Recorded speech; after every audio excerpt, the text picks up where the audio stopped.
talking basketball. They're fucking dumb as shit. They don't know basketball, but they will make dumb ass jokes. All right, hello everybody, and welcome to Pod Don't Lie with Sam and Stav. Let's do it. The season is starting, baby. Tomorrow, bro. We're going to have opening night is fucking tomorrow. And if Vivid Seats come through, we will be going to that game on Wednesday. We'll be there Wednesday, yeah. And if they don't, fuck it. We'll be chanting against Boston in the comfort of our homes. But we'll be there. We'll be there. We'll be there, yeah. No, I was on with the very lackluster Vivid Seats customer service, trying to wait it out. But we'll figure it out. You're a better man than me. I think I told the story of the podcast. The playoff game that I went to, they didn't. I would have been so upset with you if I did go to, because that was the game we were going to go to. We were going to go together. Well, they didn't transfer. I would have been like, Stav, what the fuck? Yeah, you would have been fucking waiting there in fucking Pens. That's when I threw my phone at a window and it broke, and I fucked my phone up. I had to get a new window. But so I'm good. That taught me a lesson, though. You know, life is all about lessons, Sam. And it's like, you know, I sacrificed a phone and a window pane, but from now on, I know to check to make sure my seats have been transferred ahead of time. So, you know, you learn. Will you be wearing your Emmanuel Quickley jersey to the game? Without question, I'll be quick. I'll be fucking representing Havre de Grace's own, the pride of shitty Northern Maryland, Emmanuel Quickley. He's from such a at least I don't know if he's from there, but he was born in a very dog shit place. But anyway, his mom went to Morgan, which I think I've mentioned before. Shouts out to the Morgan State Bears, where I interned at the NPR station on campus in college. And I got a sack. That's where that's also where Emmanuel Quickley's mom played basketball is where I did lasting damage to my shoulder. It was we played. They used to let like they'd have like big Friday Night Lights type games of like city schools on the Morgan State field, and it was like a huge game. I think we were playing Mervo, and I was giving this fucking kid the business, bro. I was a nose tackle. I was doing the swim move where you just fucking hit his helmet and then with the other hand like swim over the top, and I was fucking this guy up. I was getting past him every time, and I think he just got tired of it, and he just like jammed his shoulder. When I went to swim, he jammed his head. He like headbutted my arm, so it popped out, and I tore a fucking ligament in my shoulder. Oh my God! That has yet to be. It's just never. I'll need like serious surgery, or I just live with a fucked up shoulder for the rest of my life. That's such a good sales pitch to not play football unless you have a shot of going pro, because that's insane. It's like, so you're just gonna have lifelong injuries. I have lasting shoulder issues. I'm thinking about getting the surgery actually, so that I can get jacked. That's my plan. I haven't been able to fucking get my fucking. That's the only thing going. holding us back from looking like one of those Instagram models, dude.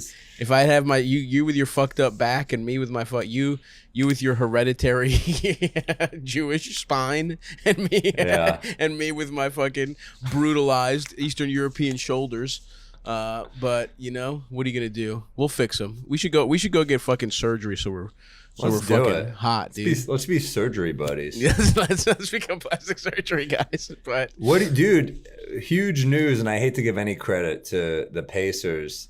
Yes. I think this is a weird deal for both parties. Hit me with it. Yeah, so hit me with the breaking news. I actually have been fucking working all day. I have not gotten a chance to see the breaking news. So hit me with the contracts. You said there was some fresh contracts. Malcolm Brogdon has agreed with the Pacers for a 2-year, $45 million extension. Huh. And it's just, he's 28. It's weird for both of them. Maybe he thinks he can get a max at 30 again or something.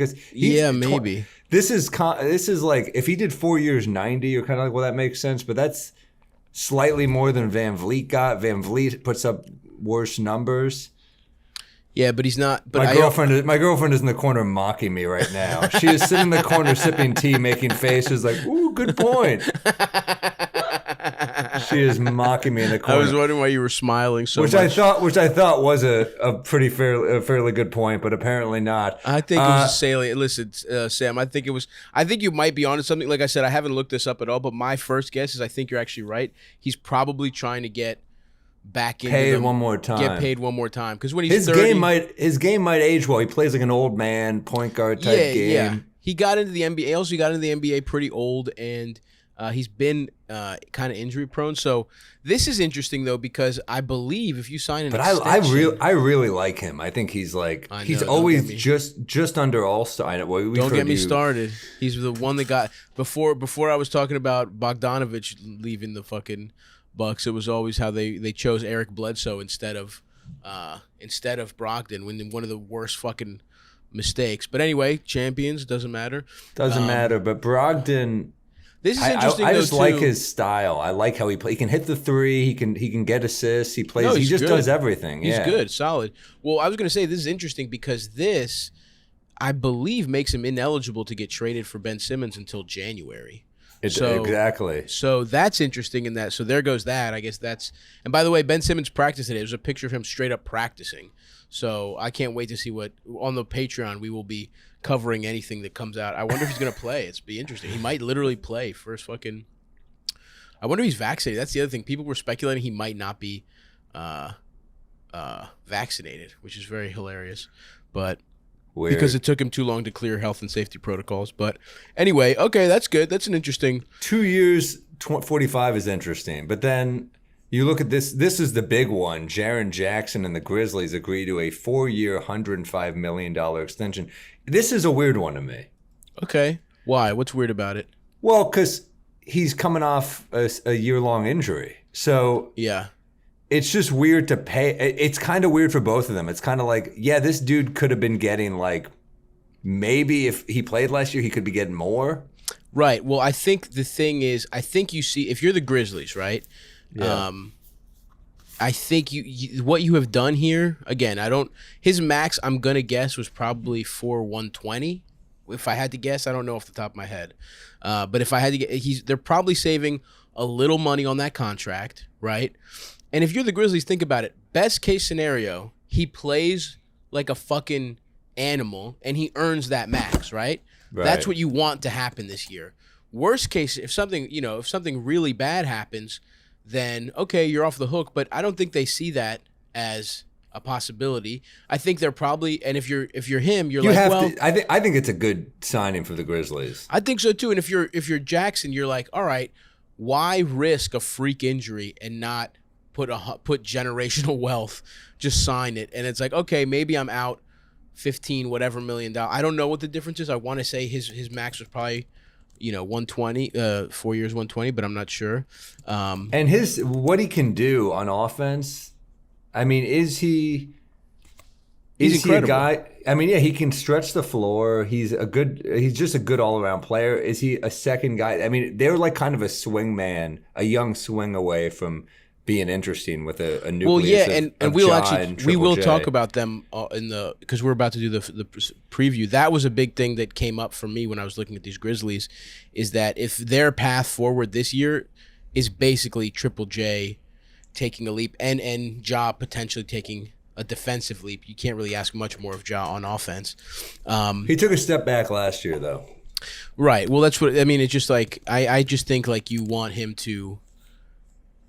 I think you want him I think he's got the ability for his defense. Not to step catch back, up to but not the step forward that you thought he would take. That's all. Well, that's the thing. It's like I think when the rookies are so good, and again, it's like it's that like progress isn't linear thing, right? Like the Jason Tatum thing. His second year was not that good. Exactly. Whereas he's like a fucking beast in the playoffs. His 30% rookie year. 30% from three. Yeah, Ja's shooting needs to go up, but I also think more than that, it's his defense because I believe the Grizzlies have a little shooting. I got to check I got to check my notes when we talk about them. They lost your new best friend Grayson Allen. That's right. They moved him to who's a good shooter, which a good pickup. Yeah, he's a good shooter, but he also like that's the thing about the Grizzlies. They have so much like young talent, and he was Ted Cruz face was blocking DeAnthony Melton from playing, who's really good. But Jaren Jackson Jr. is really fucking good, and it's offensively he is unbelievable, and it's just a matter of like, what can he do? Can he make some improvements on defense the way somebody who is not getting paid, Deandre Ayton, that is the bigger story for me. They couldn't come to an agreement. I mean, what do you pay him if you're Phoenix? Because they paid Bridges 4 years, 90 just now. I mean, he wants the max, right? But has he? I don't think he's earned it. What would you? I mean, you don't think he's going to get the max on the open market? No. You're out of your mind. He's absolutely getting the max on the open market. Who's paying him the max? Who's paying a big man who had one good playoffs? I mean, he's a good player, but he hasn't. Yeah, I don't know, man. Dude, at the end of the day, we're talking like he's 14-10. That's a max player. You don't think he's going to get more than Jaren Jackson Jr.? You don't think he's going to get more than 105 over 4 years? He'll get more than that, but he's not. Well, the difference is okay. Let's look up fucking. What the fuck is his name again? We were just saying it. But I do DeAndre Ayton. Ayton contract. But dude, I mean, that's the thing about the playoffs. Like he was great, but you gotta kind of be to get that kind of money. I think at the end of the day, are you without Chris Paul? Okay, you know what? Are you competing for a championship with Ayton, Bridges, and Booker? Okay, Okay, so excuse me, say it again. Are you competing Ayton, with a championship? Bridges, and Booker. Are you competing for a championship without Chris Paul? Chris Paul was kind of the backbone there. I think you. I mean, if you think Devin Booker can take a step up and that you can find some more, some improvement around the edges of that team, because I don't think there's enough offensive firepower for a modern NBA team. I don't know, man. I mean, so he was. I eligible. like Ayton a lot, and I like Bridges a lot. He was eligible for. Yeah. He was eligible for a 5-year, $172 million max. So that is a fucking shit ton of money. That's all I'm saying. Let's fucking. I think you got to give me a full season, playoffs included, before you get. Okay. That's so much dough. So that's $34 million a year. Yeah. Yeah, I guess you're right. I mean, Jackson got $26 million a year. So I wonder. I mean, I see what you're saying. That he's young as hell, but I mean, that's like. I do think he probably would get a max. You were calling this guy a bust. I know, but I think 8 months ago you were calling him a bust. Here's the reason. Here's and now you're ready to pay him everything because he had a good playoff. Here's the reason. Here's what I. Jerome James had a good playoffs against the fucking Spurs. All right. That's not the and same the Knicks threw him the bag. Jerome James is not a number one pick who's shown incredible improvement every fucking year. Whose numbers were low, I'll give you that, but probably because he was fitting into a team concept, right? And he was good on defense, straight up. I mean, he fucking looked really good against Jokic. We're talking about the MVP of the league. No one's this is the MVP of the league, and the biggest problem is is 37 a year maybe too high, especially when with escalators those contracts could be like over 200 mil, maybe. But I also think if you're paying DeAndre Ayton Luka money.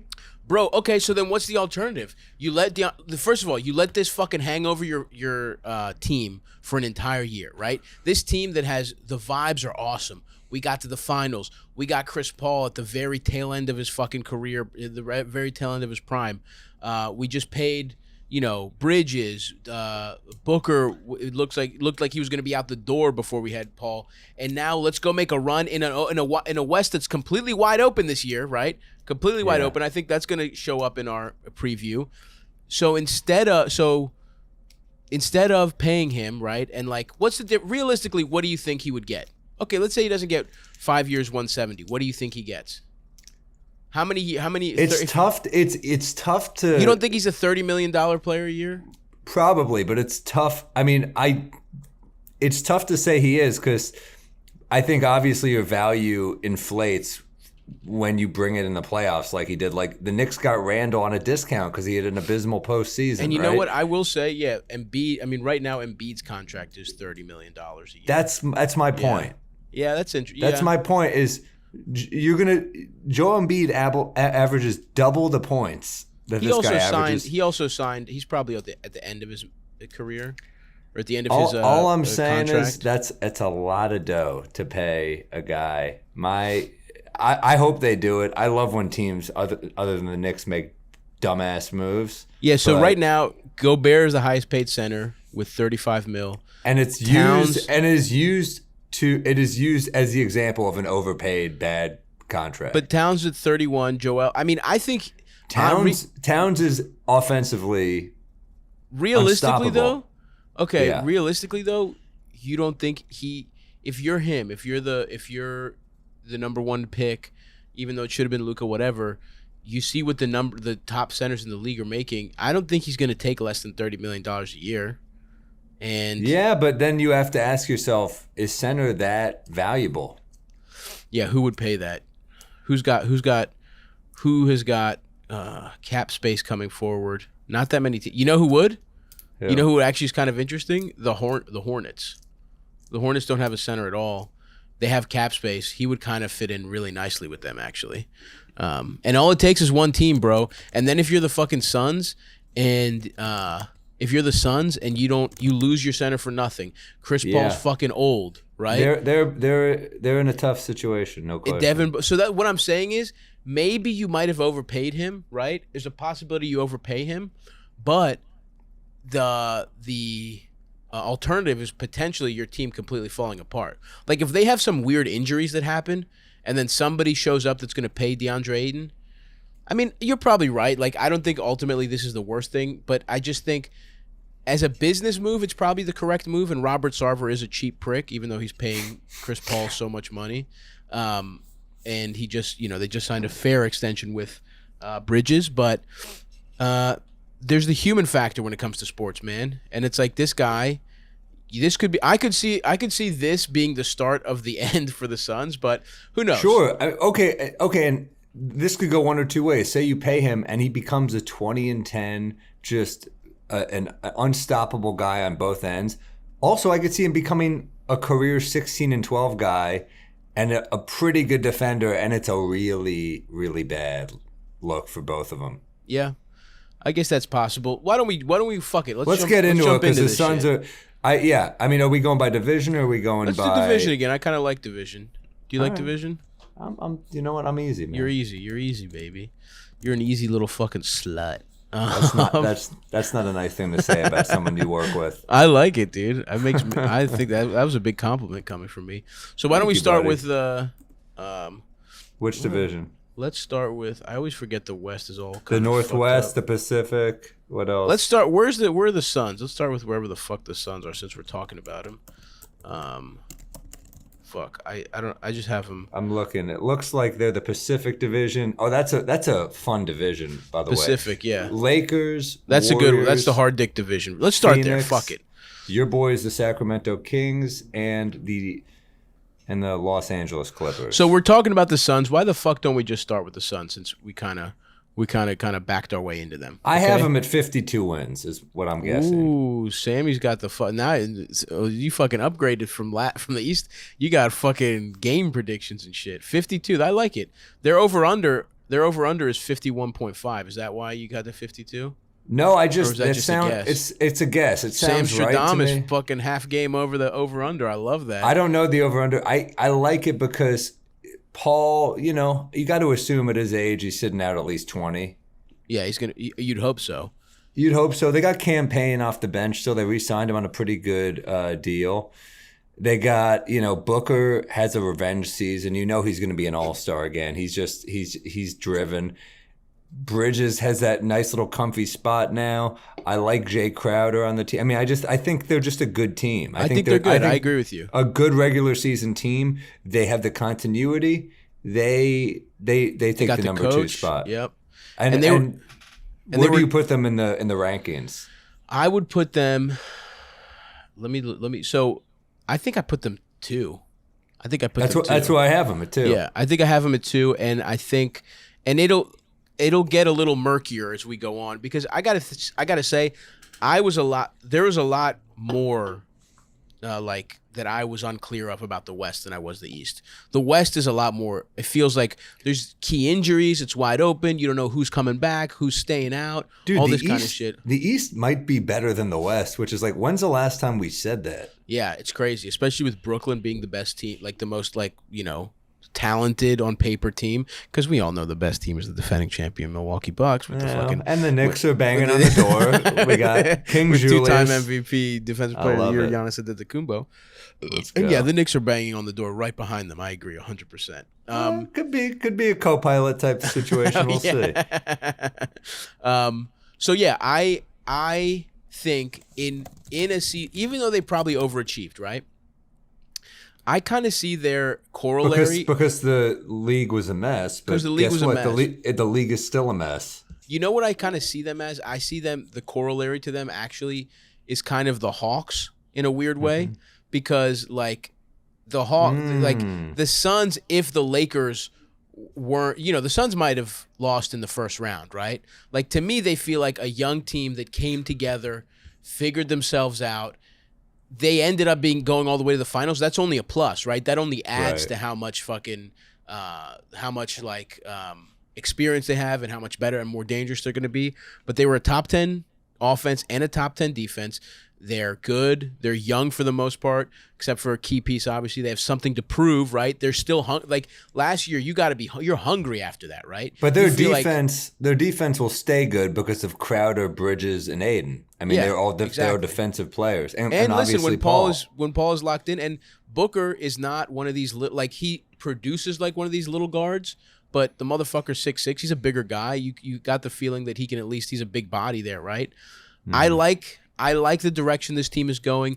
They have the continuity. I think they're still hungry, and I think that, I agree with you that they have between Bridges and Crowder, that's good. But I also think like maybe at points their wing defense, because you're fighting against so many good wings. It's like they could be a little susceptible to some foul trouble. And as funny as it is, I think Torrey Craig was actually pretty useful for them as like the third. Who they lost this offseason.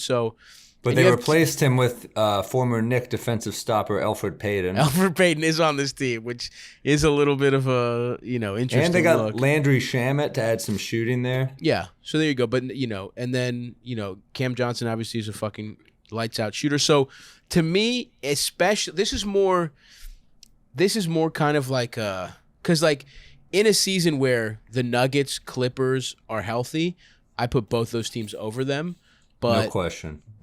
And I have the Suns kind of in a lower tier. But this season where shit is kind of up in the air, you still have CP3.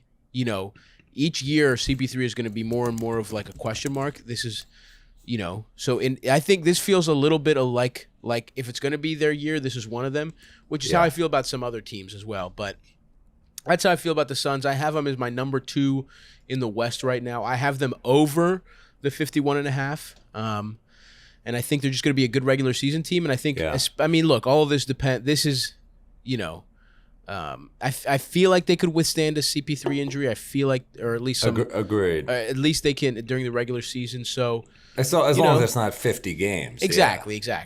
And look, Booker, it's like these are the years that a guy like that keeps getting better and better. You'd hope. So I would hope. And yeah. And of course, and some questions with them is like they're not really like, except for Booker, they're not like a super. And even Booker, it's not like they don't really like super slash and get to the rim and that. They're more like a beautiful game type of team where it's like they run a really nice offense. But that's not a big deal. And the one thing that hurts is like the guy they picked at 10, the center from Maryland, that kid with the goggles.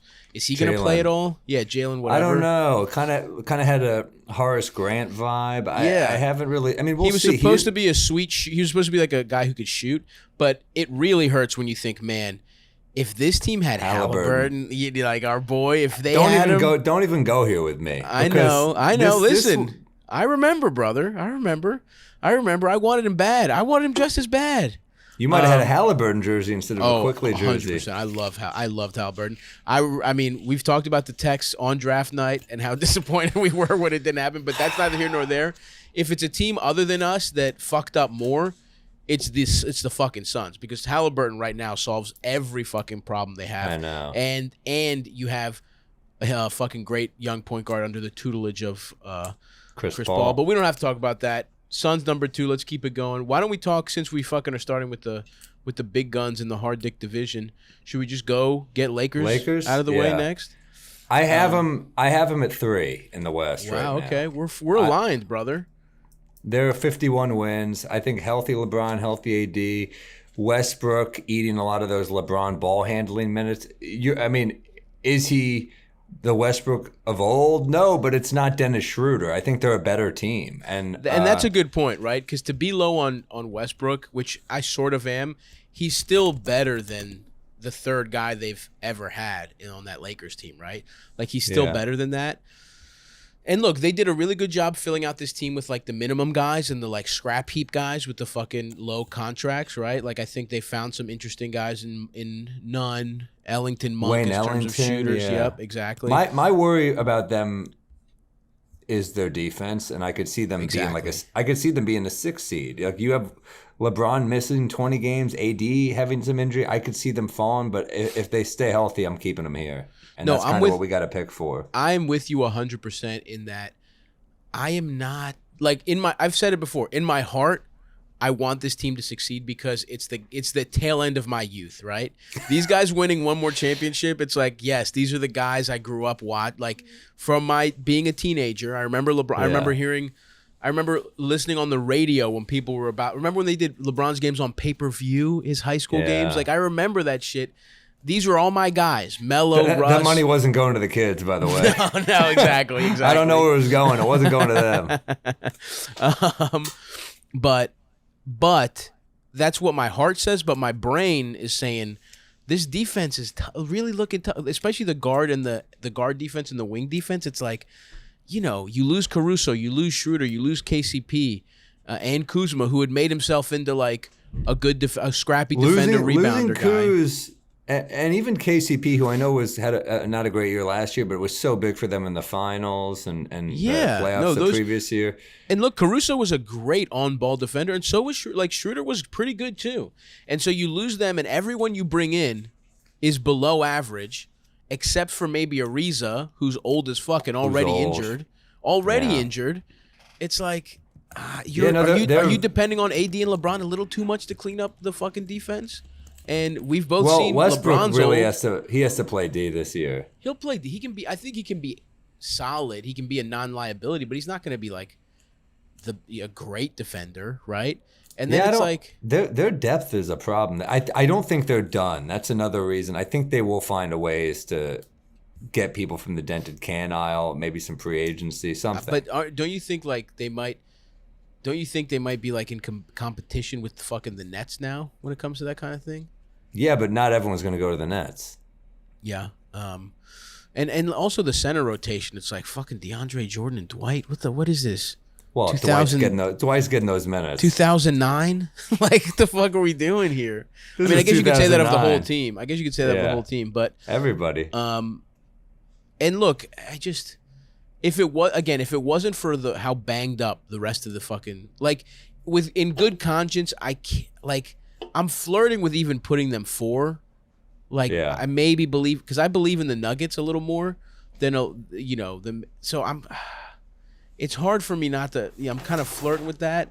I believe in the Nuggets more than some other teams, but I have the Nuggets 4 I think I'm going right to keep now. them 3. I think I'm going to keep. I'm going to keep them 3 because I can't help but think like LeBron is. Although my dick on the pod, is kind of like a weather vane pointing me towards dropping them a little bit. So for now, we'll keep them 3. But let's talk it out before. I'm not my final answer. We'll talk it out, but I'm just saying this does. Regis Philbin locking it in yet. This does reek of LeBron in a heist movie being like, I got one more job in me. And that's like, he really has like 3 more jobs in him, but he's putting a lot into this one more job. We've had a lot of those. I mean, last year felt like him trying to win MVP until he got hurt, right? Like, so he might have been going too hard. Yeah, that's what I'm saying. Like, I think, and that's. Or he might just be 36 or 37 now. 37 this year. That's the thing, he's fucking old. He's fucking old. I don't know. The more we're talking about it, the more I might have to drop him. But for now, they stay at 3 for now. But also, there's so much offense that maybe defense doesn't matter. I'm sorry. As much. Where is there so much offense? You're telling me that a combo of LeBron, AD, and Westbrook can't give you easily 90 a night? I don't know, man. I really don't believe. Like Westbrook can't give you 20. Like their offense was bad before you have one of the biggest ball hogs of all fucking time added to the mix. And Yeah, I but mean, I think guess you've added more minutes. shooting. Yeah, but I don't see this. I don't see like some kind of fucking world beater offense. I just think it's the kind of thing Kendrick where it's like, Nunn. You got who can give you have some Melo points. in there, like, and I love Yeah. Melo, but everything he's talking like he's gonna be like a key part of this fucking thing, which is not what you He want. always does that. Yeah. You're not what you want, bro. I watched a lot of Blazers basketball because my roommate's a Blazers fan.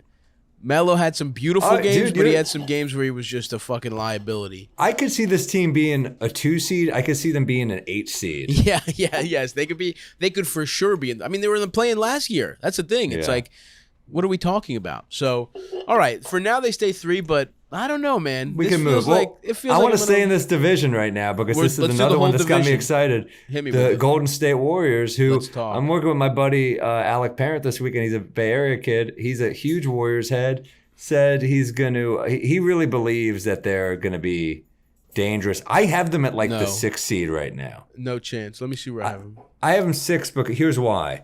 I got him think- lower. I got him 7. Well, I think they start slow. I got him playing for sure. For sure. Really? Mm-hmm. I could see them getting 6, and here's why. They start a little slow, but you get Clay even at like 65%. They're pretty good. I guess, but it's like I'm okay. So I have them at 6. You have who do you have ahead of them? Let me. I have, to spoil the list a little bit, I have Utah, Suns, Lakers, and then I have Nuggets, Clippers, Mavs ahead of them. Wow. Okay, we have very similar lists. My 1 seed is the Jazz. My 2 seed is the Suns. My 3 seed is the Lakers. I've the Nuggets at 4. I have the Mavs at 5. I might be dropping the Lakers, like I said, but we'll see. I might be too, and it Wow. would give me no. But, Copier. the Mavs, I don't feel good about having them at the 5 seed. Let's stick with I the don't Warriors. feel good though. about. I don't we'll- feel good about the Mavs being that good. But We'll I get- predicted Luka is MVP this season, so that is kind of. We'll stick to consistent. the division conceit, my All friend. right, We'll all get to right, the all match. right. We- Let's go. You juiced me up for the Warriors, and now you're automatically trying to change the subject. Okay, so Steph was here's the pros. Obviously, Steph was a Yeah. fucking monster, right? Yeah. Like career high points, shot 42% from 3 on 13 attempts, and Yeah. there was nobody else on the fucking. And by the way, Draymond was looking so good. That defense was solid with Draymond, and he was still looking like the kind of guy that could be the best defensive player in the league for one possession. You know what I mean? Like he still has that in him. And you have Clay's return, obviously. But on the flip side, fucking Curry's 34, right? Yeah. Like Draymond is what, 35? I don't know. How old is Dre? And he spent his entire career guarding bigger guys than him. Clay's been out 2 years with 2 of the most devastating injuries you could have as a basketball player, back to back. Iguodala is fucking old and cooked. Draymond to 31, brother. Oh wow, damn. He's just had a. Let me tell you something. The more we're talking about, this might be crazy. I might have to move him down a spot. Oh, I down. think I could see them being the 5 seed. The Warriors. Here's why. I could listen, but that's what I'm saying. The plus is I had the Mavs at 5. I'm swapping it, dude, because Okay. I just, as good as Dallas can be, I don't like their roster really. I'm looking at the Warriors roster. I think Jordan Poole, who they're riding Jordan Poole's dick. We've talked about it on the Patreon. You can have a pool of water. You can have a pool of diarrhea. Okay, it could Well, be one or the other. The Warriors fans claim that he is who the Lakers fans claim Taylor Horton Tucker is. That's I the like shit they that. talk. So I like that. I look at Otto Porter, who I think looks like he's going to have a bounce back year. Okay, And even then Otto Porter, right? He's Yeah. he's been injury prone his whole fucking career. Okay, but know? I'm not done, dude. They Okay. got Andrew Wiggins. Wow, you got me there. They got Iguodala. They've Old, got and depth. he's looked cooked the last. He looks year. cooked, but he's a guy. He's a winning culture guy. Like, is he going to play a lot of minutes? Probably not. But dude, you're telling me that this team is not fired up to win games. So if this team is this, if they're fired up to win games, They kind of knew last year was a wash when Steph got hurt. Listen. So they were having the energy to be like, we got to win because Clay's coming back. I think that gives them a purpose. I think they look hot. And if Clay comes back healthy, I'm with all bets you. are off. I'm with you. If they had gone, and this has been my issue with the Warriors the whole time, their decision, which I think comes back to fucking tech bro hubris of their fucking owner, thinking that they can just win again and at the same time prepare themselves for the next generation with Wiseman, with Kuminga, and with fucking Moody, right? Yeah. I mean, if they had traded these guys for rotation pieces, right? I'm in. If they had the same tech bro hubris that convinced us that Clubhouse was going to be a smash hit. Exactly. That's what this is the kind of roster building that is whoever the fuck is designing Tesla's fucking running over garbage men in the middle of their fucking routes, the autopilot. This is the kind of fucking tech bro bullshit that turns San Francisco from a beautiful city to either nothing but like segways and like big glass houses or like a fucking 18 blocks of Skid Row, right? Like Star Trek or Dawn of the Dead. That's the two SFs now. That's all it is. And all I'm saying is it's getting to be Dawn of the Dead o'clock over there for the Warriors as far as I'm concerned. Wow. That's what I'm saying. These motherfuckers, like, it's too they believe in themselves too much. They don't want to use up any of their younger assets. And and it's like, what's going to happen here with what are they going to do with Wiseman? The team took off last year when he got hurt. What are they going to do with Kuminga? Can barely fucking bounce a basketball. He's a great athlete, but he's not. I wonder if yet. a lineup of Draymond and Porter is kind of fascinating because they're both kind of big dudes. Draymond can guard the 5. I wonder if that lineup of just dudes who can kind of shoot, because Draymond doesn't really. I mean, are you listening to yourself? We're talking about Otto Porter as like. But when Draymond's not the 5. If they had somebody who was good, because of his lack of, can Draymond just get a 3 to go in? I don't get it. Like, you know what's funny? If they had traded some youth for like a guy who, the first guy that popped in my head is actually hilarious. It's Harrison Barnes actually, but Harrison Barnes would be great on this Warriors team right now. He was great for them the first time, right? I mean, but like what you're talking about is a great idea, but the answer should be you trade some of your youth to get a 4 that can play with Draymond, not Otto Porter, maybe. You know what I'm saying? I agree with that, but I still think that's why I'm down. I still think with a healthy, they should, like, these guys are maybe Moody will play because he can maybe do a little scoring off the bench or whatever. But Kuminga, I think we're underselling what healthy Klay Thompson is, though.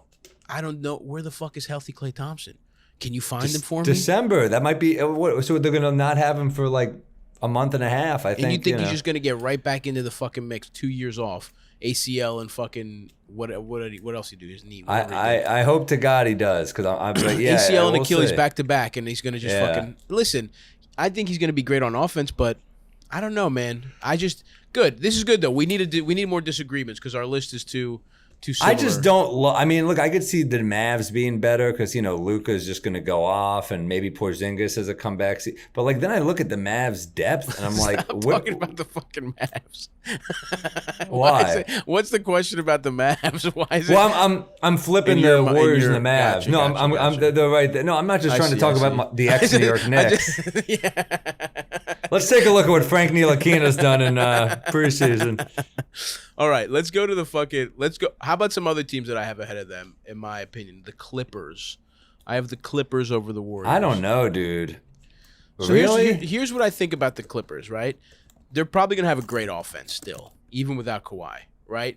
PG, Reggie, they were great three-point shooters, and maybe Kennard can flash a little bit more, without Kawhi. You're making fun of me talking about fucking. Kennard is a better player than Otto Porter at this point in time. Let's not get crazy. Would you take that contract? Not we're talking about the. You're right, man. He hit you with a meaty 8 points a game last year. Okay, Otto Porter has been on the fucking. He did shoot 44 from 3 though. 44 from 3 is nice. Yeah, and he was and they were playing him a little bit in the playoffs. Ty Lue, I think, can get a little something out of his guy. Anyway, you got your boy Mook. Are you really? I love Mook, but who's scoring here? The offense is really going to be unpredictable. I think the offense is going to be good. I think the defense might suffer a little bit.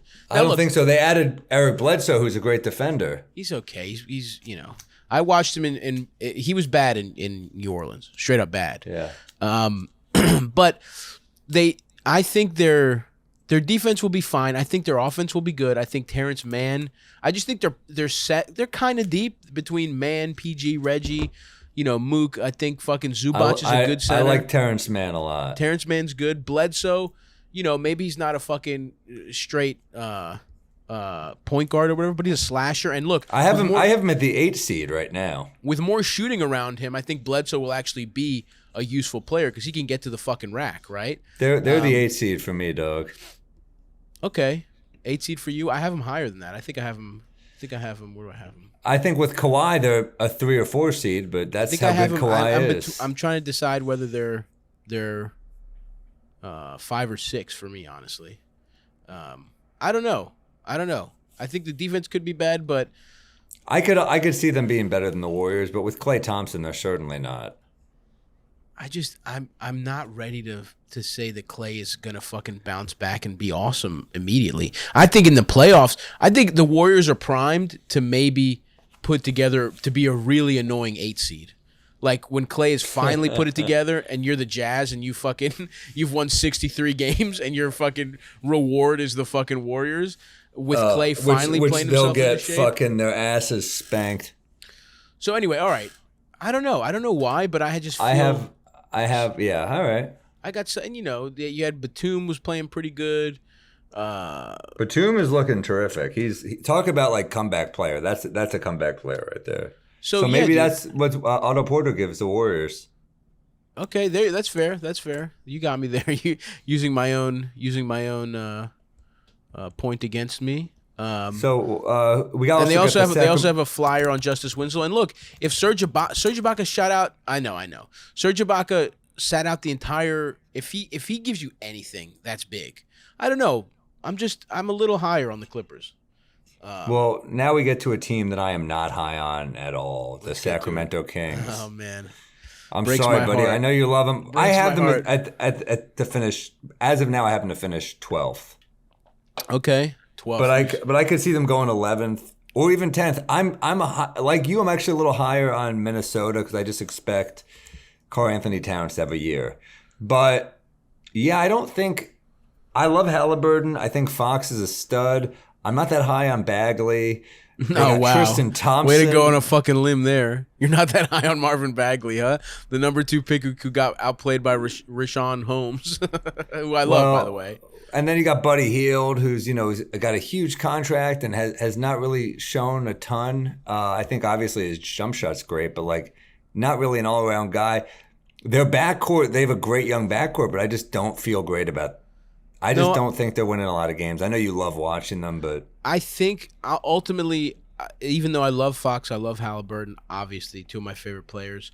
And Barnes has been good, and Rashawn Holmes is fucking sick. I love watching that guy. He's got that cute little push shot, and he's just tenacious.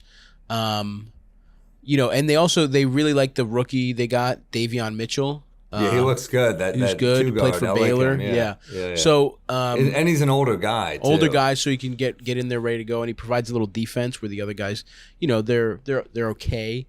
But ultimately, I think, you look at their wing defense.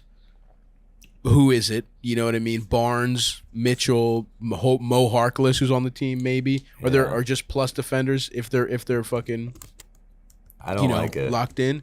And maybe Fox can be okay, but I think ultimately what we're in for is like a lot of fun, high-scoring track meets, right? Like, because this is going to be a good transition team, and I think it's going to be the kind of thing where Fox has an awesome highlight, and you look, and Halliburton has this weird, like, Draymond, like, 11, 13, and fucking 10 stat lines, and it's, like, fun, and then you look, it's like, oh, they lost by 7. You know what I mean? Like, I think that's what's going to happen, is that they're fun, they're relevant, but they come up short. And ultimately, I think Luke Walton, I don't know how the fuck he's survived this much, but, you had the perfect out with the Me Too allegations to just dump him. And then on top of all that, you have the weirdness with, it seems like Buddy Hield is going to get traded. He doesn't seem like he wants to be there. And then Bagley if the Lakers add someone like Hield somehow. And that's why what I think the Lakers should have done, I've said it before, is they should have done the The Kyle Lowry, and then done the fucking. We're like two fucking old men. We just are like we may as well be having this argument in like the back of a bagel shop. I know. Well, that's what this podcast is shit. We are grievances for the last 10 years of NBA basketball. But I think they should have done Kyle Lowry and then done the fucking Buddy Hield trade later. That's neither here nor there. I agree with you as much as I love the Kings. I have them at 38 wins. Where are they? Which might be too nice. Maybe I should go 35. Yeah. I think that's I can go too 35. High. I think that's too high. Their over-under is 36.5, and as much as I love them, 35. I think I'm going to go under. 35. You know what? I think I have them right now at 11, but this talk has made me feel like I should drop them a little bit. Yeah, I don't feel great about them. All right. Well, that's the whole division. That's the whole division. What's the next division? Let's go to the fucking the mountain or whatever the fuck it's called. Whatever the fuck the Nuggets are in. I don't even know what the fuck it's called. It's called the Northwest Division. The Northwest. It's a weird one. So we got the Nuggets, the Timberwolves, the Thunder, the Blazers, and let's start with the Jazz because we both have. Let's start with the Jazz. Yeah. So it feels. Look, if there's a year for the Jazz, this feels like it, right? The Lakers, we've been talking about it. Huge question mark. You've got no Kawhi for the Clippers, no Jamal Murray. The Suns are the only intact team, but look, CP3's old. With continuity, and you've got a lot of guys. You had an unhealthy Mike Conley in the playoffs. He's healthy. They've added Rudy Gay. Who I like. I really like Rudy. They Baltimore added guy. Eric Pascal, who's childhood friends with Donovan Mitchell. They added Hassan Whiteside, which I almost said Hassan Minaj. Hassan Minaj. They've added Hassan Minaj, homecoming king. That's what they call him. But you got a lot of great bench guys. I mean, having Ingles and Clarkson off the bench, I mean, that might make them as dangerous a second unit as anyone. You got Royce O'Neal as a great defender. They're just a good team. They're not a great. I don't think this is a team that screams championship, but like they're just a great regular season team. They can shoot the lights out. Yeah, no, I agree, and I think the ultimate answer. And look, there are certainly some deficiencies, right? Like in terms of your wing defense. And look, if you're gonna run through a conference that has Luka, that has LeBron, that has PG, you need these big wings, right? Like Royce O'Neal is good, but he can't be your only good guy. And then it's like, who's it gonna be? Ingles. Yeah. Gay is old. Pascal is not a good defender, so it's like, there's no other clamps defender at the most important position. Pascal's got to he's got to take that jump. He's a young guy. That's not the kind of guy he is, though. I don't think that's his game at all. Good offensive player, more of like a second unit type guy, and more of like a morale thing, I think, to get Donovan right. But the other cons are like. They're the Utah Jazz. They're no swag whatsoever. And look, Rudy is great, but he's very expensive. And there's enough key old guys here that a minor injury seems probable, and they could be undone by that. But I think what you have to believe in, well, I mean, it happened to him last year. What you have to believe in is Donovan Mitchell is the answer. Donovan Mitchell has to be their Giannis if this is going to work for them, right? And unfortunately, I don't think he's that quality of player. And I'm not saying he's bad. I'm just saying Giannis is a fucking 2-time MVP. But having said that, that's what you have to pin your hopes on, that he can make this fucking crazy leap. Last year he had his career high in points and assists, took more threes, and his nuts are fucking plumpy as hell in the playoffs. He's the nut factor. The fat nut awesome factor player. is not a problem at all. But and him being awesome? 6'1" with a 6'10" wingspan is one of the most insane. It's crazy. It's crazy, but at the same time, I'd like for him to be 6'4". You know what I mean? It would help. Also, I can't help but love the kid. He's a New York kid. He big Mets fan. So gotta love him. But at the same time, like I said, I think you do believe in him making the next step, and I think their cons are not the biggest cons in the world, and their pros are just like continuity, good coach. The rest of the fucking league is kind of all over the place, and if this is going to be their year, if there's a year, it feels like this is their year because if Jamal Murray is healthy, I think I'm taking them ahead of the Jazz. Even they're just so dangerous. Yeah, I think Jamal Murray and Kawhi make. Those are two teams that I might like more than. But the Clippers beat the Jazz without fucking Exactly. But that was the playoffs. But we're talking regular season. Yeah. This is not a playoff team. And their over-under is 52.5. I saw it. That's a smash, the over. I put them at 54, I think. Smash. They could win 60 games. I wouldn't be surprised at all. I wouldn't, but I have them at 54 because we'll see. I love their shooting. Their shooting is going to kill teams. Also don't know, like Conley had a great year last year. He was bad the year before. Yeah. Which Conley are we getting? Yeah. So, yeah, that's a good point. I think we'll get the good one, but he's old too, right? Let's go from the best. Old. Let's go from the best to the worst and talk about this team real fast. OKC is, I mean, it's SGA and a bunch of children. You know what I mean? Like I got them at 18 wins. I have them 14th in the conference. Yeah, I think they're gonna be in the teens for sure. I think they're dead last for sure. I think they're dead last in the NBA personally. Oh, really? See, I put them ahead of the Rockets. I don't know, man. The Rockets are fun, but they're just too young. I don't believe they're too young. Have you look at the fucking Thunders? Do yourself a favor. Look at the Thunder's full roster. Okay, I hear you, but the Thunder have SGA, who's gonna win you a couple games just with his. I don't know. And they got my main man Lou Dort. Yeah, but this team is okay. The two oldest players on the team are bad. Mike Muscala and Derek Favors.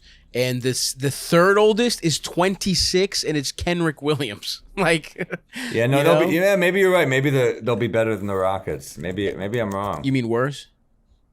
No, maybe they'll be worse. Yeah, sorry. And look, I like Lou Dort, obviously, but then Poku, Giddey, they look good in the preseason. You know what? I take it back. Yeah, they're definitely worse than the Rockets. Yeah, they look I forgot about Christian Wood and Eric Gordon on that team. Yeah. So you got a little something there. You got a little something at the Rockets. I mean, I'm sure the Rockets would prefer to be worse than them because this is the last year they keep their own pick before they have to start trading. I could see the Rockets actually. So it's going to be a tank off. I could see the Rockets being better. And if I'm the Rockets, I try and trade. You know, No, the Rockets are in a different division, but whatever. Fuck it. Let's just talk since we're talking about the worst teams. We'll just jump over the Rockets and then finish this division. But yeah, the Thunder are going to be fucking dog shit. Poku's going to be interesting to watch. Giddey's going to be interesting to watch. They got their asses fucked because they wanted, what's his name, the number one pick, Cade, more than anything, and they just got some Australian fuck, but he's looked better than I thought he would in the preseason. So we'll see, but they will be dog shit for sure. Okay, let's scooch on over. Let's stay in this division. Let's just do the fucking division. Who do we want to do next? Timberwolves. Yeah, who I'm a little higher on than I thought I would be. You know, I came in hoping to be higher on them, and ultimately with my heart, I will maintain being high, but I do think it's really just a cat. It really comes down to Cat, and it comes down to their coach if he can really fucking figure this out. They added Pat Beverly, who's like a nice locker room piece who's going to play hard D. I think Beverly might actually work well with D'Angelo. I think it's a good. Yeah, no, that's a good. I think that was good for sure. Taurean Prince, Malik Beasley, Anthony Edwards. They don't have a lot of defense, but they have a lot of guys who are going to put up points. It's really going to come down to can they just figure out a way to play D. Yeah, and it's like they have a lot of guys that are either defenders or they're offensive players, and they have some young guys. Vanderbilt. They have fucking Josh Okogie, who's all right. You have fucking. What the fuck? What's the other guy's name? I don't think this is a playoff team, but I have them right now at the 10 spot. Jaden McDaniels, you have that motherfucker. I have them at the 10 spot, but I could see them going 11 is right now where I have I mean, really, you just need a healthy year from Towns and good scoring seasons. Couldn't you see Towns dropping 30 a game this year? Absolutely, I could. But, he's struggled with his health. People say, I listened to a podcast about the Timberwolves. They say he seems locked. The beat reporter says he seems more locked in than they've seen him. But other than Ant and D'Lo, they really don't have anything except Beasley. Jaden McDaniels is a little interesting. Vanderbilt's a little interesting. But you got Pat Bev. I guess it's funny when you fight to get your boy on your team, and then you realize why general manager is a job. Yeah. Because it's like, look at KD and Kyrie now. Of course. But then also you don't get KD without Kyrie, so would they all do it the all Nets over are again? fucking. Of course. They just don't give a fuck, dude. They're good. But then you look at like D'Angelo, and you're like, I'm not saying Wiggins is better, but you probably could have gotten something better for Wiggins. Maybe not. Nah, because Wiggins' value has really improved in Golden State, I think. Yeah. Let me see where I have the fucking Wolves. I have them. I have him. I can't decide if it's like 9 or 10, and most of that is from my heart. Yeah. But we'll. I have him at 9 or 10 rather. We'll discuss at the end. So, all right, let's keep it moving. Within this division, we have not covered the Nuggets, of course.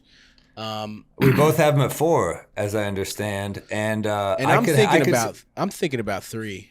Me too, only because Jokic Because you're is stealing just all so my ideas. No, because because I think I'm gonna grow a fucking long hair. You're gonna get a skullet now. Start posting shirtless pics on Instagram. You wish. But you don't have the fucking gall. You don't have the stomach for it, dude, to get your nipples out there as much as I do. I don't. Yeah. I don't have the stomach for it in both ways. But look, man, are we not seeing Murray at all this year? You know, at first it said like they weren't, but I've heard recently that some people think he's going to play. So I don't know. It's he's such a whispers from maker. the avenue, not word on the street. Whispers guy, from the avenue, my segment. But that guy, I think maybe comes back toward the end. But man, that guy was great before he went down. You know, averaging 21 a game. 40 from 3, almost 5 dimes, a steal. I mean, he's just a good player. I love watching him. Maybe is he the best Canadian player, or who would that go to? Probably he's the most accomplished. I mean, SGA is younger, and he's probably accomplished more at his stage in his career. But I think at this instant, I don't know. Shea Gilgeous-Alexander is pretty good. I know. That's what I just said. But you know RJ's coming for both of them, so it doesn't matter. Right. It does. This is just a matter of time type of thing. I put them. This is the first quarter. I think right now I have them at 4, but obviously if he comes back midway through the season, they're 3, maybe 2. So here's the thing. Just thinking about it and everything we've talked about, I'm really high on the Nuggets because I think you have the fucking MVP, right? And he's not. You're not giving this fucking guy enough credit. I think Gordon is a perfect fit on this roster. He completes their team. Everyone's been paid, right? Like you have, and I'm excited for Gordon to have a full training camp with Mike Malone, who's a great fucking coach, and just more time with this team. Gordon has been kind of this lost guy who has never reached his potential, and I think this is the team where he does it. He's getting old, but I think Jeff Green, while losing Millsap, is a big upgrade. And you have JaMychal Green in the mix too. That's some versatility at the forwards, backup forwards. I like Monte Morris there. Monte Morris is great. Problem with that is shoots as good as his politics are bad. You know what I mean? But you know what's interesting? Their backcourt without Murray is one of the worst in the league. It is tough for sure. But Monte's good, and you have fucking Campazzo. Did they add anyone to just kind of stuff? Did they put any fingers in the dike, so to speak, at the backcourt? Anything? I don't remember. I feel like they added somebody, but maybe I'm PJ Dozier, was he on their team last year? Dude, Bones Highland, their fucking rookie. He looks fucking good, dude. I fuck with that guy. Yeah, that guy's fucking good. You got You got Will the Thrill. Barton's good. Will's good. If they're healthy, they scare me more in the playoffs than the regular season, just because Jokic is that great. Yeah. Oh, Austin Rivers. Austin Rivers, I know it's not great, but I love him. So I'm very high on Austin. Now, look, rim protection is really a fucking issue. Obviously, it's going to be when you have Jokic as your fucking guy, especially with the rest of the team. And outside of, I don't know that they have anyone that generates that much one-on-one attack the rim offense. Like, they have a lot of, like, shooters, and they have, like, obviously MPJ will get his own shot, but a lot of it is, like, pull-ups and, like we're saying, the beautiful game, the high posts, all this fucking passing and shit. So there is a little bit of, like, crunch time scoring. But then again, Jokic has shown he fucking performs in crunch time. He fucking took it. I love him. He's had some fucking big moments right to AD in the playoffs a couple times. So the more we talk about it, fuck it. I got the Nuggets 3. I got the Lakers 4. Suck my dick, California. Probably. So then we got another thing you don't have the stomach to do, Sam. Put them 3 right now. I'll do it. Too late, bitch. I did it first. You just said I don't have the stomach to do it. You didn't say what order. Well, that's what it counts. Who does it first? Fucking dumb bullshit. All right. So the Blazers are rounding out that division. Let's round it out. I have him at the 7 seed right now. Yeah, I believe I have him exactly the same. 1, 2, Because 3, 4, 5, 6, 7. wow. I have him 8. Wow. You don't have the stones to put him 7, motherfucker. Yeah, I have him 8, bitch. That's lower, so my dick is actually harder. I kind of like this team. I kind of like I could see them even being better. They picked up my boy Dennis Smith Jr. Happy to see him find a home. Of course. Damian Lillard, CJ McCollum, and Norman Powell. Just those dudes. They guarantee you have an offense. Then you got Nurkic at the 5, Nance at the 4. This is the best starting lineup they've had in a while. You don't think they'll start Covington? I think they'll start Covington and have Nance off the bench as like a 4-5 type of guy. All right, their bench worries me, but their starting 5 is dope. Yeah, I like their top 6, right? With who we just said, basically. But their bench just worries me. And also, it's like I like Zeller Nance as a big, but I don't. Who's the backup point guard? Simons, I think. Yeah. They got Tony Snell, which is a nice. They've actually added some pieces. Come on, let's not get out of our flow. Let's not go crazy. Good defensive player. He's okay. I like Snell. He was on the Bucks. I watched him a lot, and he can randomly shoot, but he can't. There's a reason that motherfucker keeps bouncing around. I actually like this team.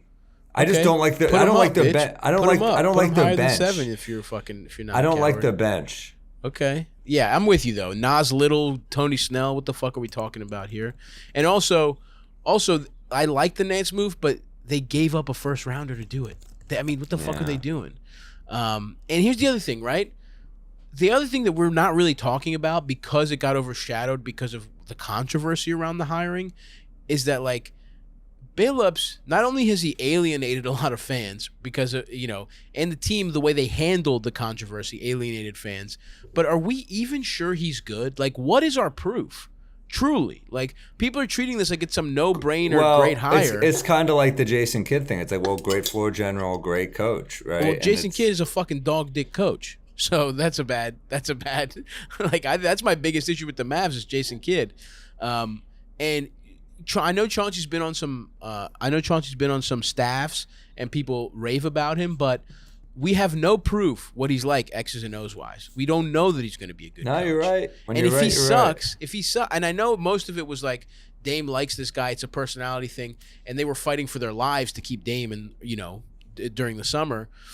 But if he sucks and there's been this controversy and it's like, what's like I could see this going real bad for the Blazers. See them starting 3-8. Does Dame just say like fuck this shit?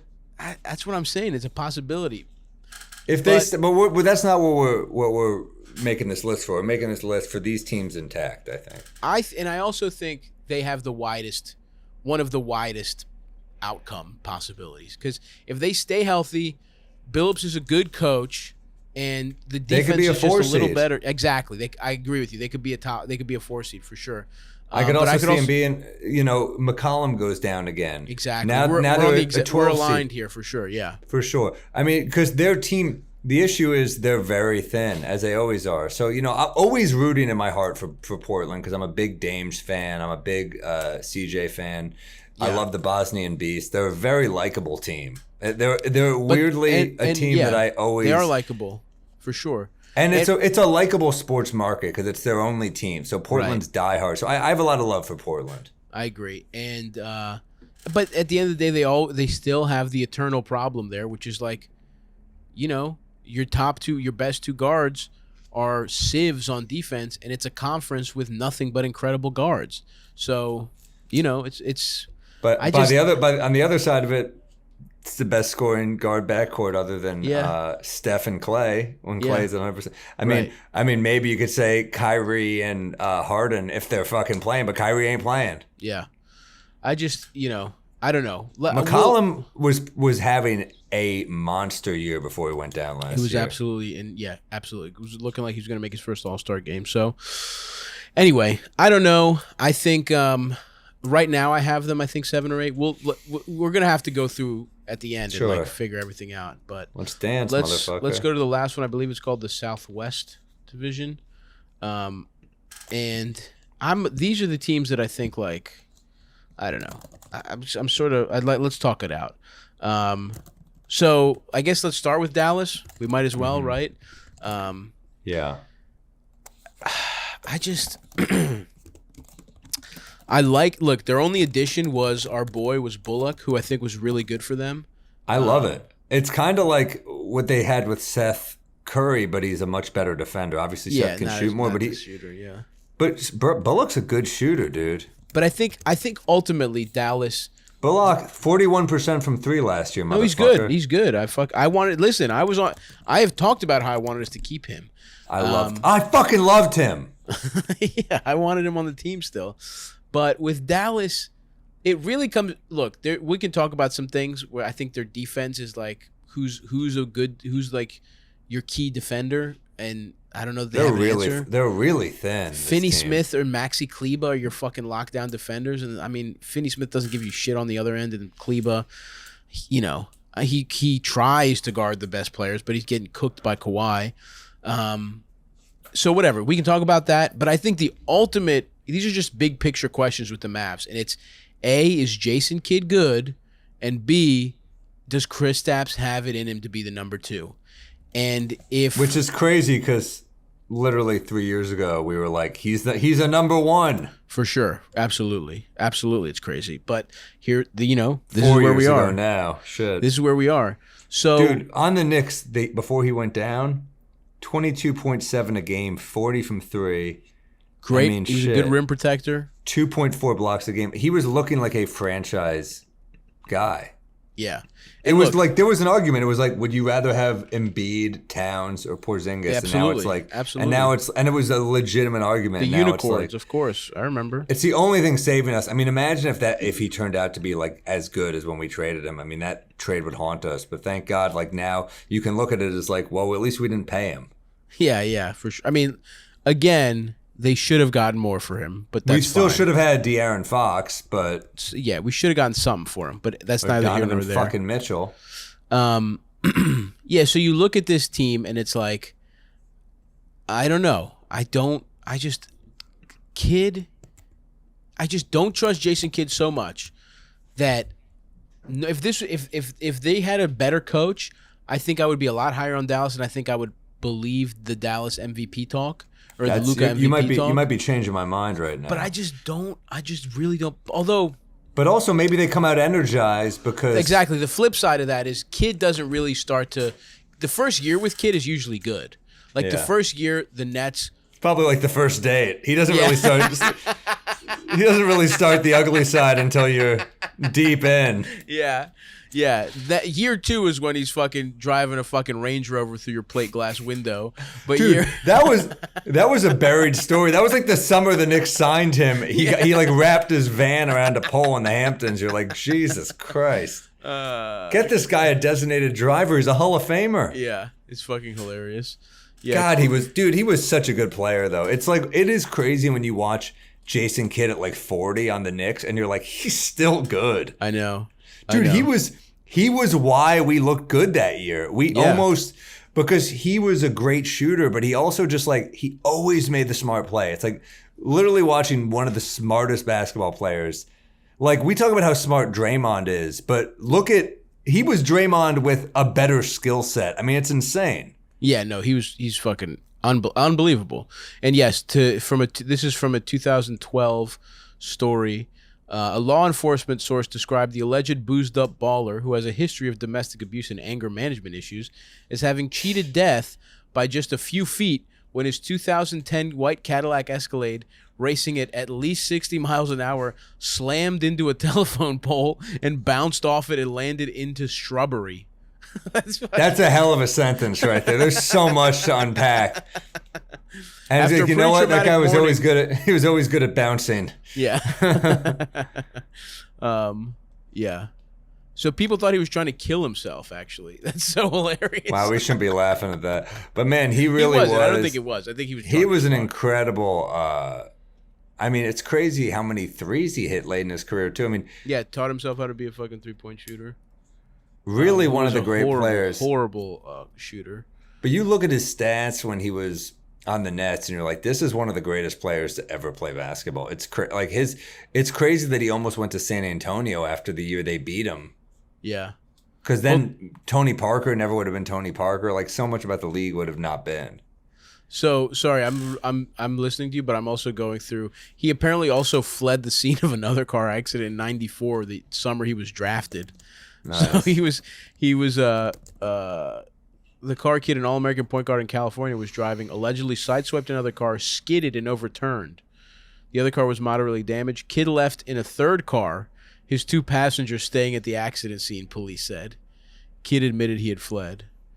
So, yeah, he was like... It's so hilarious that Chauncey Billups had some Me Too murmurs, and in Portland they were so loud, and Jason Kidd had the same shit, and he's in Dallas, and they're like, yeah, we don't care. We don't give a fuck whatsoever. And by the way, we were sexually harassing women here 4 years ago, but no one gives a fuck anymore. Like, they had a huge scandal in Dallas. It's fucking crazy that this shit is still happening.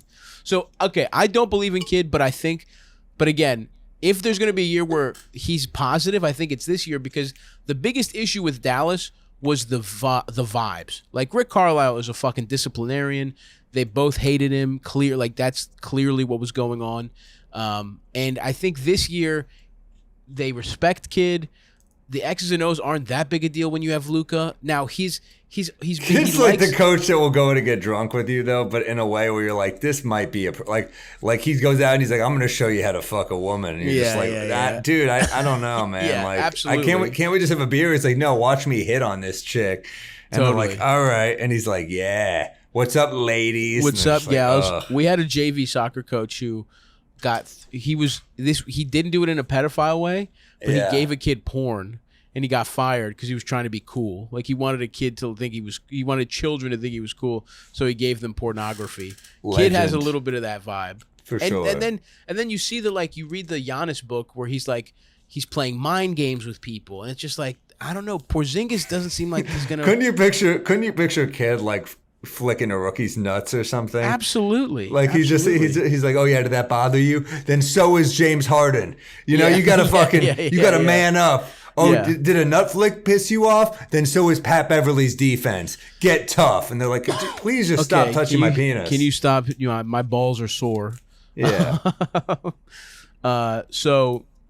Anyway. Okay, but here's the deal about them. Porzingis is good for 20 a game. I think even if he's bad this year, I think he's going to give you 20. You got Luka, who I think is probably going to be MVP just because he's just trending that way. They re-signed Hardaway on a fine contract. You bring in Bullock. You're surrounding Luka with a lot of shooting. You know, but not a lot of defense. Not a lot of defense.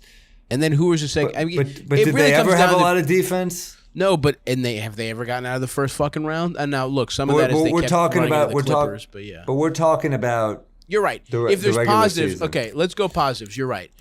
He is surrounded by shooting. Kristaps will probably have a better year this year. He has to have a better year this year. And also, this team was ravaged by COVID, right? Like, they were completely fucked by COVID. So, yeah, this could be. And Jason Kidd, first year after the vibes were fucked up with Carlisle. Those are all positives, and we've already said the negatives. So, and they were a 5 seed last year, right? So it ultimately, where do you fall on them? And I think I have them 1, 2, 3, 4. I think I have them 5 again. I have them either 5 or 6. We'll have to go over this at the end, but yeah, you're right. This is regular season, and I'm kind of I think long-term Kidd will be a disaster, but maybe as we're talking through it this year, it won't be so bad. Something to think about for our wrap-up in the end. So, okay, we talked Mavs. Rockets, want to go do the Rockets real fast? I have them bottom of the league, but I would say that they're probably the 13th team in the conference, or 6th. How about like 20 wins probably? Yeah. You know, I think they're not going to win a lot of games. Wood does not inspire me from what I've seen in the preseason. I think Jalen Green's going to be great, but he's a rookie. Right. I think, you know, they're going to end up trading Wall, Bledsoe, these guys. I just don't think they're going to win a lot of games. Trade Wall. I don't think they have the ability to. Well, they'll trade Bledsoe, I think. Bledsoe, I think, is definitely going to get Bledsoe traded. kind of belongs. Oh, no. Bledsoe's on the Pelicans already. I was totally wrong. I'm sorry, Gordon. Are you thinking of Eric Gordon? Yeah, and he's on the Pelicans. He's on the fucking No, he's on the Clippers. I'm looking at last year. Eric Gordon. Bledsoe's never been on the Rockets. No. But Eric Gordon's a good player and could be on a contender, I think. Yeah, I think so for sure. And I think I think he's got. That's a guy that if the Lakers got him, could make a difference. True. I don't know what they would trade, but So yeah, the thing is with this team,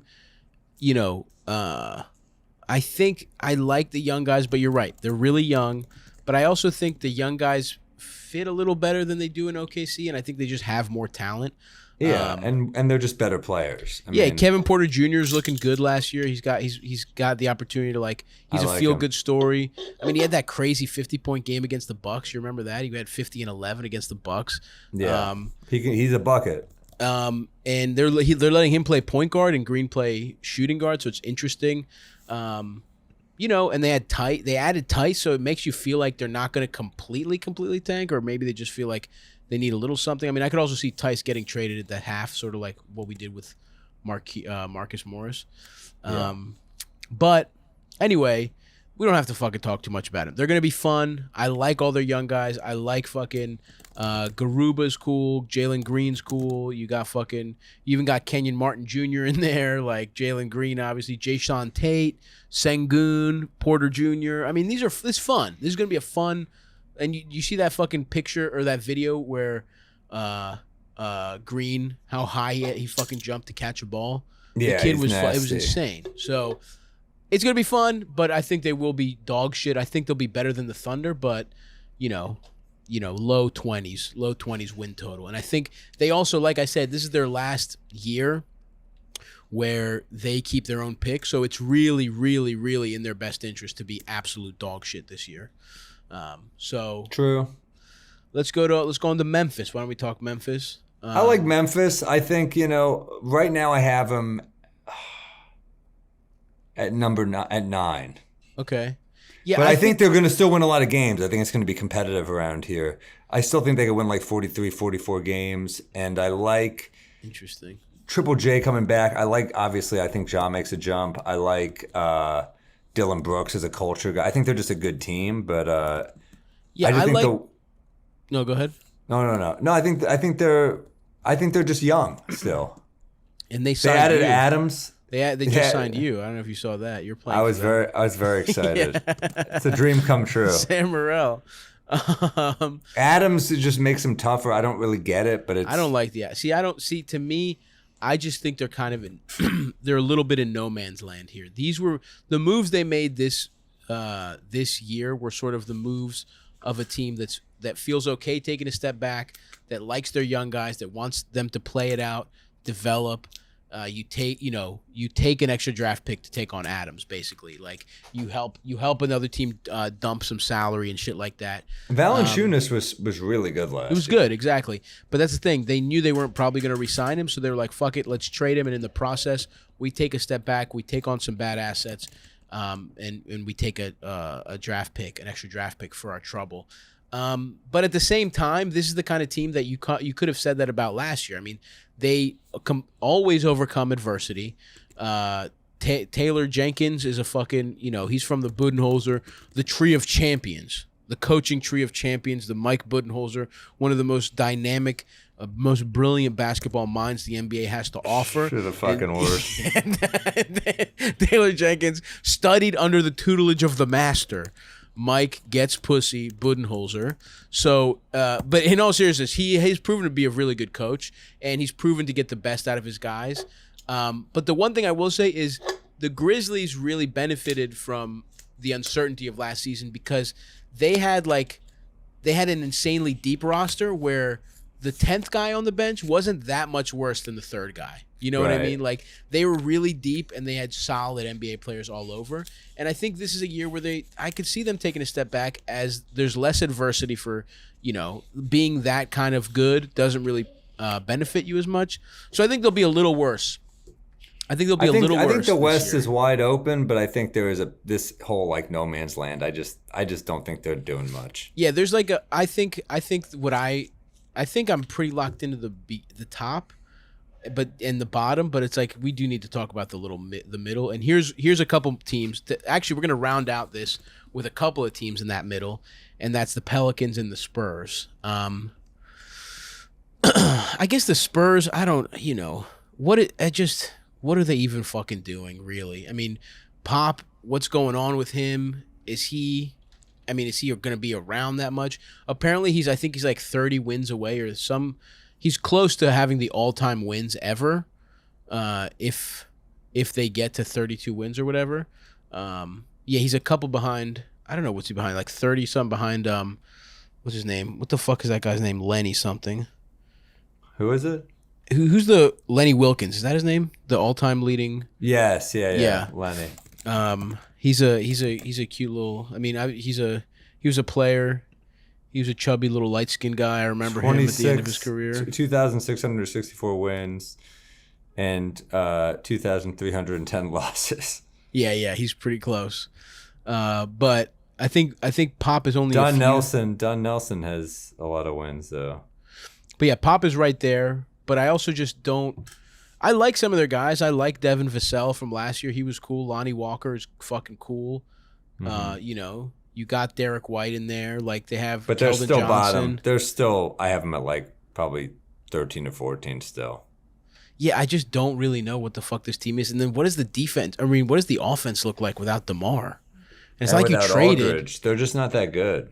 Yeah, so I just don't really know what's going on here. Yeah. And part of me wants to give Pop a little bump, but that fades every year. Like, didn't look that good in the Olympics. Seems like the game is kind of, he just wants to retire at a certain point. Yeah, they're bottom. They're one of the three bottom teams. You think? Oh, really? See, I just out of respect, I can't put them there yet. But I just don't get why. Who's scoring 25 a night for them? There's no guy who's going out and getting 20. I just don't believe in them really.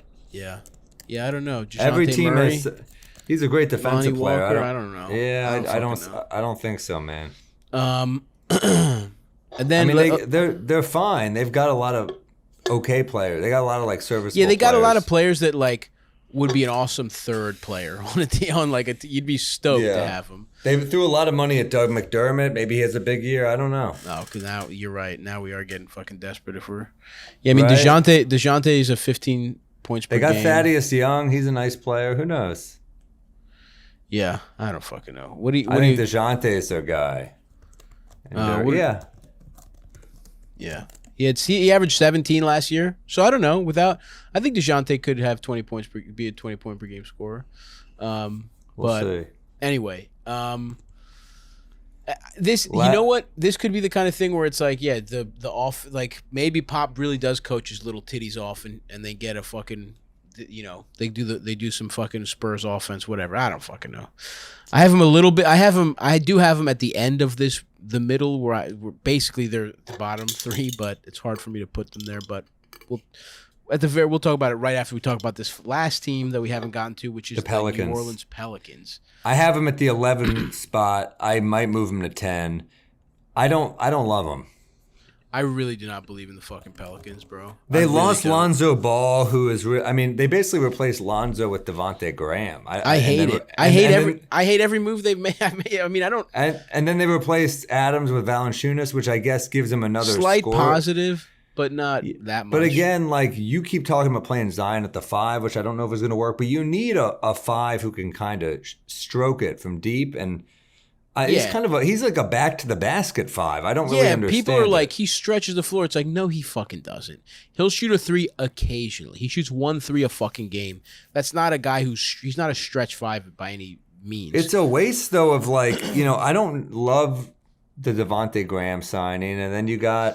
Well, it's not even a signing. It was a trade. They gave up a first-round pick for it. That's the other thing. You lose Lonzo, you bring back Devontae Graham, and somehow you gave away a fucking first-round pick. And look, they have more depth because of the sign and trade. Like they have Satoransky, they have a couple more fucking. Who the fuck else did they get in that sign and trade? I don't fucking. They got a little Brandon Ingram coming to town. Yeah, they got know. Brandon Ingram's been to town. No, it's funny. You look at his numbers the last couple of years in the Pelicans; they're almost identical. To just 2020 and 2019, he averages 23.8 a game. He's a really skilled player, but again, I'm like, I don't know if he is the right guy to play with Zion. No, like Zion might just need like a crazy point guard who can just create and set him up. Yeah, and it's like, so let's see who they have here. You almost need to make it like a Chris Paul and Blake Griffin type show. Yeah. Yeah, and he had Garrett Temple. They got in that, so it's like they got Garrett Temple, Thomas Satoransky. They have a little more fucking. I think Josh Hart is good.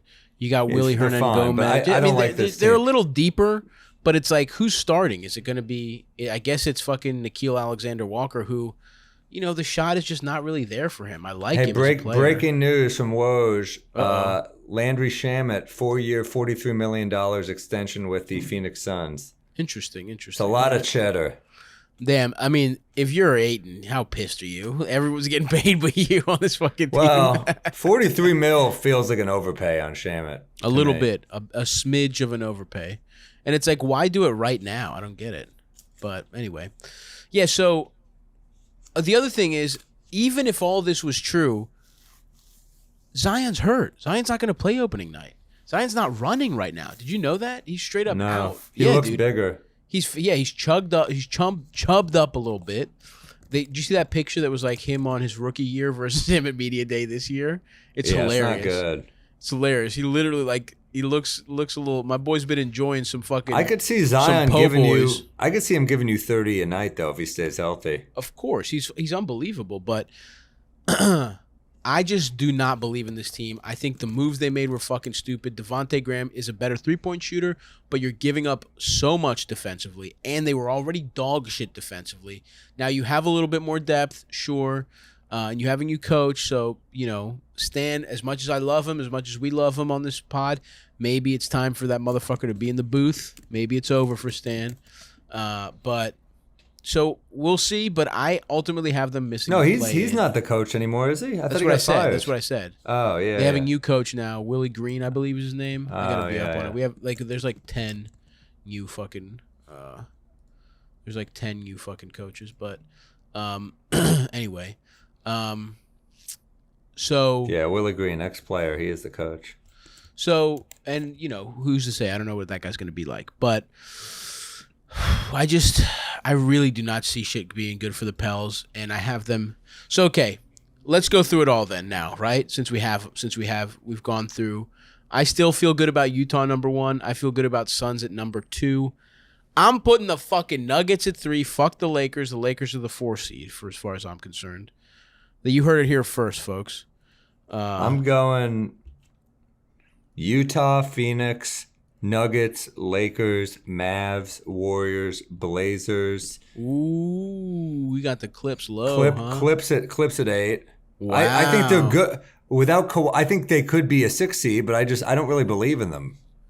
I am gonna fucking. Maybe you know what though? Paul George is a franchise guy. Maybe in the regular season they're still a 6 seed. I don't know.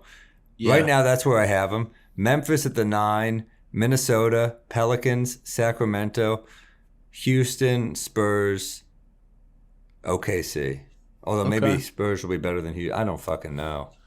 All right, I'm going to just say fuck it. I'm going to put Utah. I got my top 4. I think I'm going to move the Mavs up to fucking 5. I just don't believe in the fucking Warriors. Fuck it. Mavs 5, Clippers 6, Warriors 7. How about that? How about fucking that? Fuck Sanford. You know what? At the end of the day, you got to be a hater. And I got the Blazers at 8. I got Warriors 7, Blazers 8. And then, fuck, I really don't know what to do here. I don't know who's at the end of the fucking...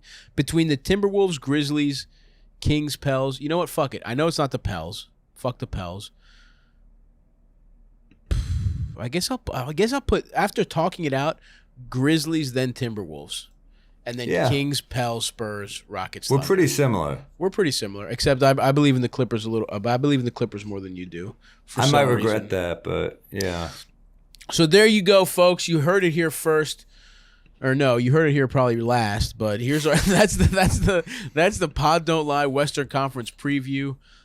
You heard what we have to fucking say. We're ready to eat crow when we're fucking wrong, but. Suck our dicks to the fucking the Warriors. As far as I'm concerned, suck our dicks. And I really don't know how to feel about the Mavs, but let's fuck it. Let's see how it goes. And suck my dick the Lakers, I guess. I'm coming out here blazing with the 4. I think even people really are sucking the Lakers off. I don't get it. I don't see it. But I'm happy to be wrong. I hope I'm wrong because, like I said, if that team wins, then my youth is extended one more year. But thanks, Sam. That's good at baby. I'm loving digging deep. And tomorrow we'll be fucking discussing real games the next podcast, bro. We'll have watched a game in fucking person. How hard is your dick right now? Because mine is fucking through the roof. I hope those tickets come through, man. Yeah. They'll come through, brother.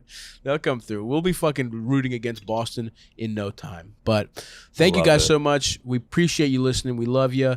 We will have, hopefully for you, we will be recapping our live experience with the rooting against the Boston Celtics in Madison Square Garden on Wednesday.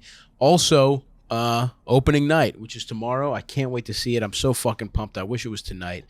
But one more day and the basketball season's back, folks. We get to fucking neglect our families, neglect our girlfriends, our loved ones, our jobs, so that we can watch basketball, the best time of the year.